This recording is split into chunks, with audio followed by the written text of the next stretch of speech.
Assalamualaikum warahmatullahi wabarakatuh. Halo Hamka muda semua, selamat datang kembali di podcast Hamka.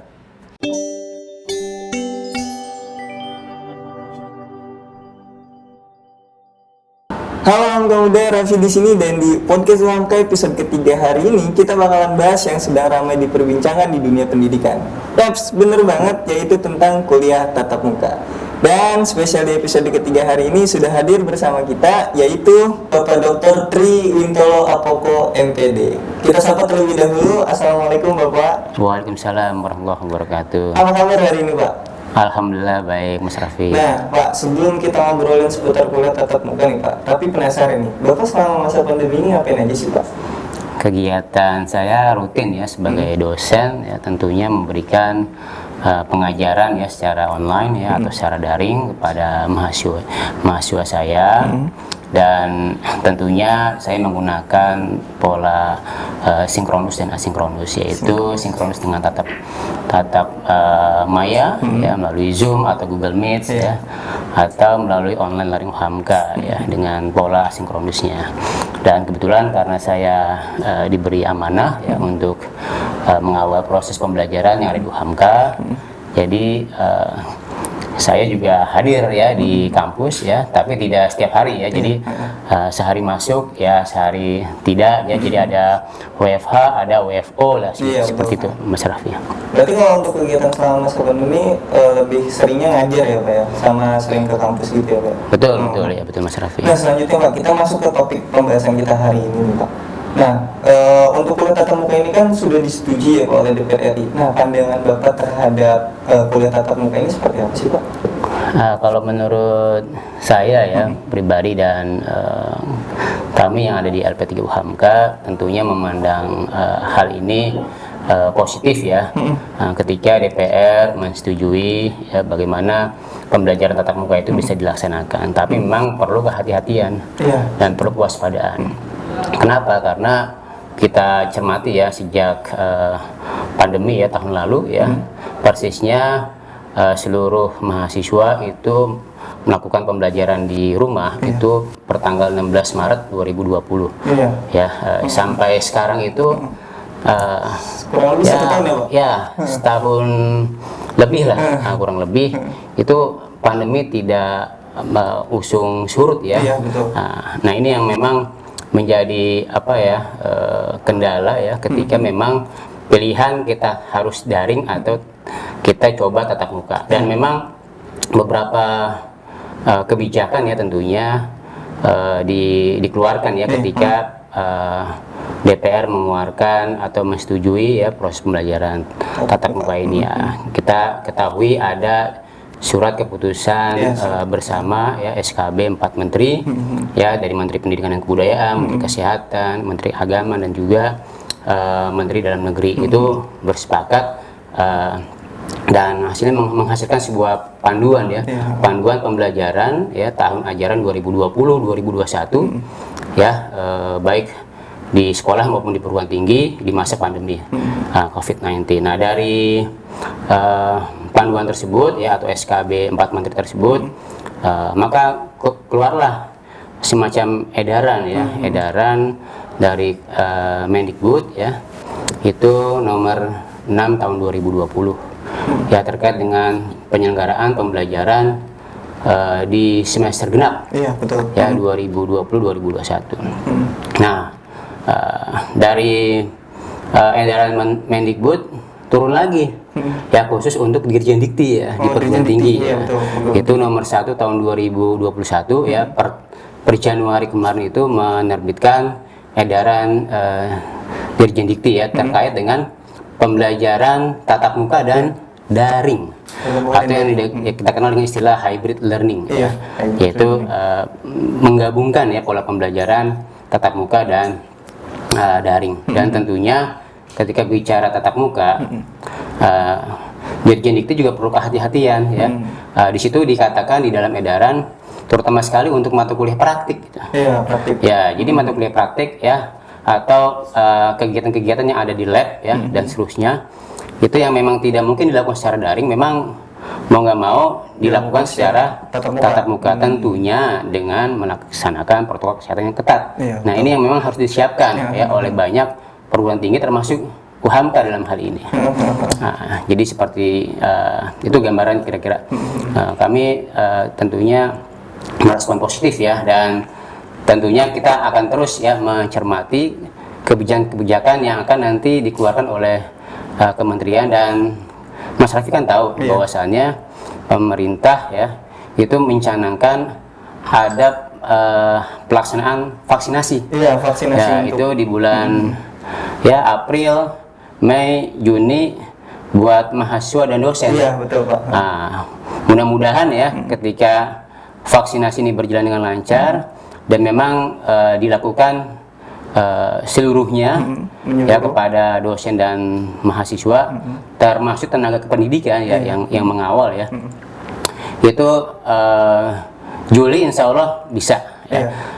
Tapi kalau itu kan polanya pembelajaran di sekolah ya, Juli itu masuk ya. Nah, kalau kita lebih optimis lagi di bulan September, artinya semester baru berarti Pak? Ya, kemungkinan besar semester, karena memang pembelajaran di perkuliahan itu kan berakhir di bulan Juni atau Juli ya, kurang lebih seperti itu. Jadi ada space kira-kira 2-3 bulan ya untuk benar-benar mempersiapkan ya lebih matang, dan insya Allah ketika vaksinasi itu bisa berjalan dengan mulus, maka tidak ada keraguan, kekhawatiran untuk pelaksanaan pembelajaran tatap muka.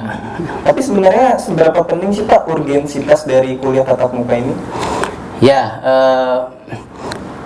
tadi saya sampaikan 16 Maret 2020 itu belajar di rumah, bekerja di rumah, dan tentunya baik dosen maupun mahasiswa ini kalau memang terus-terusan belajar secara daring yang sifatnya masif dan sifatnya mendadak ya, tanpa persiapan ya pada saat itu ya, mau nggak mau ya dipaksa, walaupun sekarang sudah ada penyesuaian. Jadi insya Allah dosen dan mahasiswa sudah mulai terbiasa. Tapi kalau memang terus-terusan, ini ada kekhawatiran ya, bahwasanya esensi dari belajar itu adalah bagaimana bersosialisasi, berinteraksi ya, berkomunikasi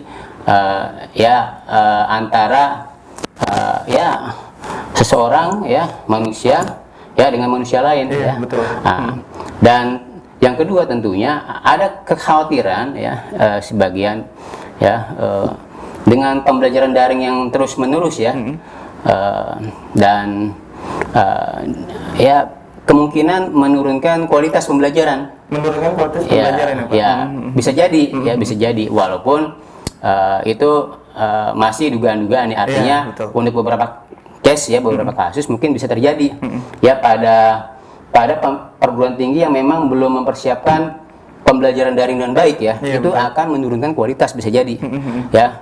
Mas Raffi bisa lihat misalnya di daerah-daerah terpencil yang memang sulit diakses ya, oleh dosennya, oleh mahasiswanya, sehingga pembelajaran jadi sangat monoton dan seterusnya. Tapi kalau perguruan tinggi yang sudah baik ya, dengan sistem pembelajaran berbasis IT yang baik, mungkin tidak ada masalah gitu kan, seperti gitu ya. Nah, dan ini Mas Raffi, saya kebetulan dengan tim FKIP sudah melakukan semacam penelitian ya, kajian yang tadi saya katakan menurunkan kualitas itu pada sebagian perguruan tinggi bisa saja terjadi ya. Dan ternyata memang di UHAMKA sendiri ya, pembelajaran daring yang berjalan 1 semester ya kami lakukan kepada mahasiswa ya, dengan dinamika persoalan yang ada, justru malah semakin meningkatkan kualitas pembelajaran, terutama hasil pembelajaran ya. Nah, ini tentunya ada banyak faktor ya. Ya mungkin karena tugas-tugas yang memang diberikan itu maksimal, dan respon mahasiswa juga baik ya, maksimal, sehingga meningkatkan produktivitas ya. Jadi secara nggak langsung pembelajaran daring itu selain meningkatkan kreativitas ya, juga produktivitas. Mungkin itu Mas Raffi kira-kira. Tapi kalau untuk dari UHAMKA sendiri nih Pak, persiapan untuk menghadapi kuliah tatap muka ini seperti apa ya Pak? Ya, jadi untuk UHAMKA itu sendiri kebetulan kami di LP3 itu sudah merancang ya, dan sudah menetapkan setidaknya ada tiga pola pembelajaran tatap muka yang akan dilakukan. Dengan menghasilkan beberapa panduan ya, pedoman ya pelaksanaan pembelajaran. Yang pertama adalah SK Rektor nomor 231 tahun 2020 sebelum pandemi ya. Kita sudah merancang model pembelajaran blended learning. Artinya blended learning itu perpaduan pembelajaran tatap muka dan online. Jadi sebelum pandemi ini kita sudah menyiapkan Mas Raffi. Kita sudah memang salah satu peningkatan kapasitas ya kualitas perguruan tinggi salah satunya penggunaan pembelajaran berbasis teknologi. Iya, betul. Oleh karena itu memang pembelajaran online itu menjadi keharusan ya, karena itu meningkatkan daya saing ya, nasional bahkan internasional. Nah itu. Lalu yang kedua yang kita sudah siapkan adalah dan tentunya pedoman panduan yang kami siapkan itu masih menunggu kebijakan turunan dari Dirjen Dikti ya dalam hal ini, yaitu terkait dengan panduan penyelenggaraan pembelajaran ya di masa pandemi, yang di sana memuat dua pola, yaitu pembelajaran tatap muka khususnya untuk mata kuliah praktik. Nah, yang teori bagaimana? Ya daring tetap. Ya, gitu. Teori tetap daring. Ya. Nah, yang ketiga yang kita siapkan juga adalah dengan pembelajaran hybrid learning. Nah, jadi kalau hybrid learning ini artinya apa? Pembelajarannya itu tatap muka, ya, sebagian mahasiswa, ya, maksimal 50% dari kapasitas kelas, yang 50%-nya itu di rumah. Iya. Ya. Jadi 50% tatap muka di kelas, 50% ya sebagian dari mahasiswa itu di rumah dengan pembelajaran online learning UHAMKA. Dengan LMS yang UHAMKA miliki. Nah, jadi dan itu bergantian. Ya. Jadi jangan terus tatap muka terus, jadi gantian. Jadi nanti yang dia belajar di rumah ya secara online, nanti pertemuan berikutnya dia offline. Nah, jadi kita sudah menyiapkan 3 pola ya rancangan. Kira-kira nanti ketika dinamika kebijakan itu muncul, kita masuk ke mana nih? Apakah kalau kami sih optimis ya kalau vaksinasi itu dilakukan full ya, sepenuhnya selesai ya di bulan Juli ya, insya Allah September itu bisa blended learning. Ya, artinya ketentuan SK Rektor ya nomor 231 itu menyatakan untuk daring itu maksimal 40%. 60% berarti tatap muka. Iya. Itu maksimal ya. Artinya kalau misalnya prodi ingin menerapkan 30%, oke, 20% oke. Artinya melihat situasi itu dimungkinkan. Iya, betul. Nah, kita berharap polanya itu blended learning ya. Kalau misalnya ya pandemi belum surut-surut ya, mungkin tatap mukanya untuk mata kuliah praktik, gitu. Nah, tapi kalau misalnya 50-50 ya hybrid learning yang kita laksanakan. Jadi dengan 3 pola itu, insya Allah UHAMKA siap tentunya. Kita berkoordinasi dengan pihak-pihak terkait ya, untuk pengadaan protokol kesehatan tetap dilakukan. Berarti kalau secara kesiapan bisa dilihat sudah matang lah ya Pak untuk menghadapi kuliah tatap muka ini. Ya, insya Allah dengan dasar ya rumusan yang sudah kami tentukan dan dikoordinasikan di tingkat universitas ya bersama fakultas, insya Allah kita siap secara kebijakan. Tapi ada nggak sih Pak formula tersendiri dari LP3 nih Pak untuk biar kuliah tatap muka ini, kalau memang jadi ya Pak kuliah tatap muka ini lebih efektif, ada nggak sih Pak formula tersendirinya gitu selain yang 3 tadi? Ya. Kalau bicara di luar 3 itu memang kami belum merumuskan ya seperti apa ya yang paling efektif. Tapi yang menurut kami dari 3 yang paling efektif itu adalah yang blended learning. Yang blended learning. Ya, blended learning. Kenapa? Karena tapi kembali kepada situasi pandemi ya. Situasi dan kondisi ya. Karena kalau kita ya tetap ya dalam kondisi seperti ini kita harus tetap optimis ya, bagaimana pandemi ini bisa hilang ya di Indonesia atau bahkan di dunia ya, sehingga kita kembali seperti sedia kala. Tapi kami berharap pembelajaran daring jangan dihilangkan, tetap ya, karena itu menunjukkan daya saing kapasitas sebuah perguruan tinggi, ya, prodi dan juga kualitas dosen dan mahasiswa. Jangan sampai mahasiswanya, dosennya, ya, kita dulu sering diwacanakan bagaimana pembelajaran daring. Nah, itu sering diwacanakan, tapi hanya beberapa dosen yang melaksanakan. Nah, ketika pandemi muncul, jadi hikmahnya ya, Mas Raffi, ya, dengan dipaksa ya dan seterusnya, ya, baik mahasiswa, dosen, ya, pimpinan, semua elemen, ya, sivitas akademika itu belajar teknologi. Dan akhirnya dan apa yang sudah kita peroleh tentunya itu menjadi pembekalan. Karena gini Mas Raffi, perguruan tinggi yang baik ya, atau yang bagus ya, itu tidak hanya menyelenggarakan pembelajaran tatap muka saja yang sifatnya konvensional, tapi juga ada prodi nanti ke depan ya. Kita berharap ada prodi ke depan, prodinya itu PJJ, pendidikan jarak jauh, yang memang full daring. Jadi masyarakat itu dikasih pilihan pembelajaran konvensional tatap muka atau PJJ. Nah, kalau misalnya dia nyaman dengan PJJ atau karena sambil bekerja misalnya, dia ngambil program studi PJJ dan seterusnya. Jadi itu harapan-harapan kita ke depan. Tapi untuk dari apa yang sudah Bapak sampaikan tadi, mulai dari persiapan, mekanisme yang tadi 3 mekanisme, itu kira-kira bidang apa aja sih Pak yang akan dilibatkan dalam persiapan kuliah tatap muka ini? Ya, jadi ada pihak-pihak terkait yang kami libatkan ya. Jadi tentunya pertama kami sudah berkoordinasi dengan kebetulan UHAMKA sudah punya tim satgas COVID ya 19 di tingkat universitas.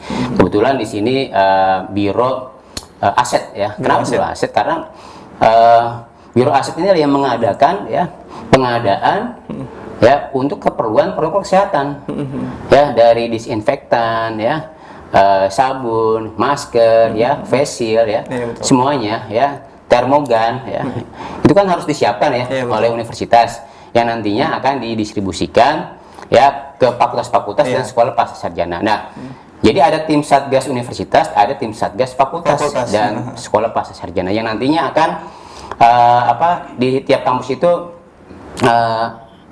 ada proses ya pelaksanaan protokol kesehatan yang ketat. Lalu selain biro aset juga biro akademik ya. Jadi biro akademik juga terlibat untuk memastikan bahwasanya proses secara administrasi layanan akademik itu berjalan dengan baik. Terutama untuk pembelajaran tatap muka dan juga pembelajaran daring yang mungkin bisa jadi masih dilaksanakan.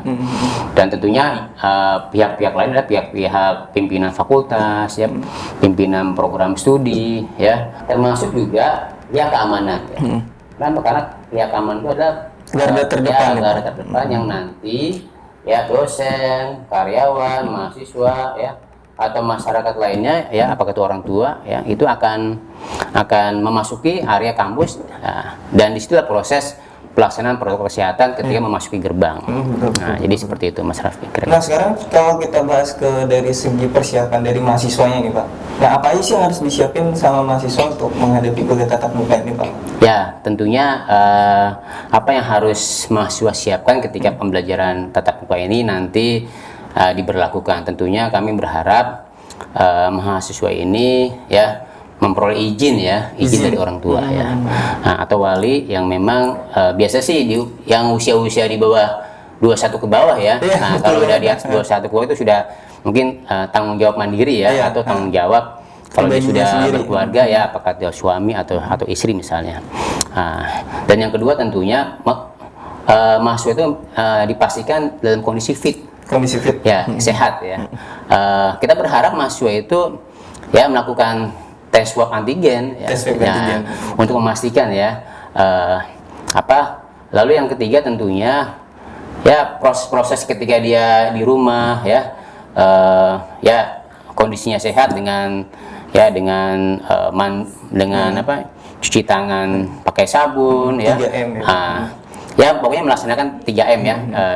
Lalu dalam perjalanan nanti di transportasi misalnya ya, itu tetap harus menjaga jarak. Lalu masuk ke dalam area kampus ya, tentunya melaksanakan protokol kesehatan apa yang dilakukan oleh Satgas COVID UHAMKA misalnya. Lalu ketika dia masuk kelas ya juga disediakan ya hand sanitizer ya, seperti itu ya.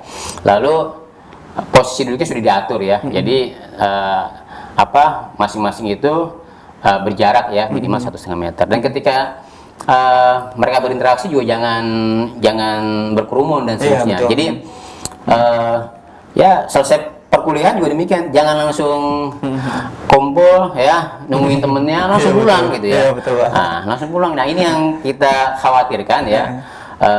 Ya dosen ya termasuk ya misalnya. Terus mahasiswa ketika memang proses pembelajaran itu sudah selesai berakhir ya itu langsung pulang segera ya. Ya dan langsung pulang, jangan mampir ke mall ya terus ke rumah temannya kos ya. Jadi memang kembali kepada individu masing-masing. Jadi kita harus sayang pada diri kita sendiri, juga sayang kepada orang lain yang kita tidak tahu ya kita berasal dari mana ya, terus berinteraksi dengan orang-orang yang memang terinfeksi kan bisa jadi gitu ya seperti itu. Jadi tapi kita optimis lah ketika nanti itu sudah dilakukan vaksinasi ya, tetap dan melaksanakan protokol kesehatan ya, insya Allah pandemi akan berakhir. Seperti Nah itu. itu kan dari sisi mahasiswa ya Pak, yang kalau Raffi tangkap dari apa yang sudah Bapak sampaikan itu lebih kepada kesadaran mahasiswanya masing-masing tentang menjaga kebersihan, menerapkan protokol kesehatan dan lain sebagainya Pak. Nah kalau sekarang kita bahas dari segi dosen nih Pak, apa aja sih yang harus disiapin sama dosen ketika nanti kuliahnya sudah tatap muka? Apakah memang masih sama seperti dulu sebelum ada pandemi atau ada perbedaan ya? Ya, kalau dari aspek persiapan pengajaran ya atau pembelajaran sama saja ya, sama aja tatap muka ya. Jadi dosen itu ya ketika memulai perkuliahan sudah dilengkapi dengan RPS ya, rencana perkuliahan semester, lalu menyiapkan bahan ajarnya ya, media pembelajarannya ya, alat evaluasinya ya, tugas-tugasnya dan seterusnya. Dan Mas Raffi memang untuk nanti ya ketika dilaksanakan tatap muka dalam kondisi pandemi ya, misalnya masih terjadi ya, ya bisa jadi nanti satu SKC yang biasanya di kelas itu 50 menit jadi menjadi 30 menit. Oh dipercepat ya Pak? Jadi dimaksimalkan. Jadi bagaimana ketika tatap muka itu jangan dosen tidak memaksimalkan ya, memaksimalkan pembelajaran, karena ini kesempatan ya, waktunya itu sangat berharga ya. Jadi kita berharap dosen datangnya tidak telat ya, atau kalau pembelajaran molor dan seterusnya. Jadi ketika misalnya 2 SKS ya 2 kali 30 menit ya 1 jam. Nah kalau untuk mata kuliah praktek itu bisa sampai 50 menit. Seperti itu. Jadi ini rancangan yang memang kita sudah bahas dan sudah kita komunikasikan dengan pihak universitas. Yang menjadi tambahan ya itu protokol kesehatannya saja. Jadi berarti kalau secara keseluruhan sama aja ya Pak? Sama saja. Cuma ada tambahan dari penerapan protokol kesehatan ya. Dan tadi masalah durasi ya. Masalah durasi pengajaran. Pengajaran yang 50 menit per satu SKS yang menjadi 30 menit. Jadi harus dimaksimalkan. Dan juga bagaimana dosen juga bisa mendorong mahasiswa aktif ya untuk bertanya dan seterusnya. Jangan justru tatap muka itu tidak menghasilkan apa-apa ya, hanya lewat saja ya waktu 30 menit atau 1 jam ya kalau 2 SKS ya, itu kan nggak terasa kalau kita memang semangat ya, semangat kita belajar sungguh-sungguh ya, itu 1 jam itu tidak terasa. Iya betul. Gitu, Mas Raffi ya. Nah kalau kita ngobrol nggak kerasa nih Pak, udah hampir 30 menit kita ngobrol nih Pak. Sebelum kita tutup atau sebelum kita akhiri obrolan kita seputar kuliah tatap muka nih Pak, boleh dong Pak kasih kesimpulan atau kasih kesimpulan Bapak terhadap kuliah tatap muka sebagai closing statement Bapak nih Pak. Ya, jadi kami di LP3 UHAMKA ya, dan saya sebagai dosen tentunya berharap pembelajaran tatap muka itu bisa terjadi ya walaupun di masa pandemi, tapi dengan menerapkan protokol kesehatan yang ketat. Jadi dosen ya, mahasiswa itu harus benar-benar sungguh-sungguh ya menerapkan 3M atau 5M. 3M atau 5M? Ya, jadi minimal 3M lah. Yaitu memakai masker, mencuci tangan, dan menjaga jarak. Itu minimal ya. Nah, kalau mau ditambah jangan ada kerumunan dan juga membatasi mobilitas. Jadi itu harapan kami, mudah-mudahan kita berdoa ya kepada Allah Subhanahu wa taala pandemi segera berakhir dan kita bisa kumpul sama-sama belajar di dalam kelas. Amin. Ya dan berharap peningkatan kualitas pembelajaran semakin lebih baik. Itu harapan kami. Luar biasa sekali. Bapak, terima kasih banyak sudah menyempatkan waktunya untuk hadir di podcast UHAMKA episode Sama-sama. ketiga hari ini berbincang seputar kuliah tatap muka. Nah, kemudian semua itulah tadi perbincangan antara Raffi dengan Bapak Dr. Tri seputar kuliah tatap muka. Buat kalian yang tidak mau ketinggalan dari episode-episode terbaru dari podcast UHAMKA, jangan lupa untuk tekan tombol subscribe dan juga aktifkan loncengnya. Dan jangan lupa juga untuk tekan tombol like, komen, dan juga share agar lebih banyak orang yang tahu akan video ini. Raffi pamit undur diri, nun wal qawmi wa misturun, summa salatu wassalamualaikum warahmatullahi wabarakatuh.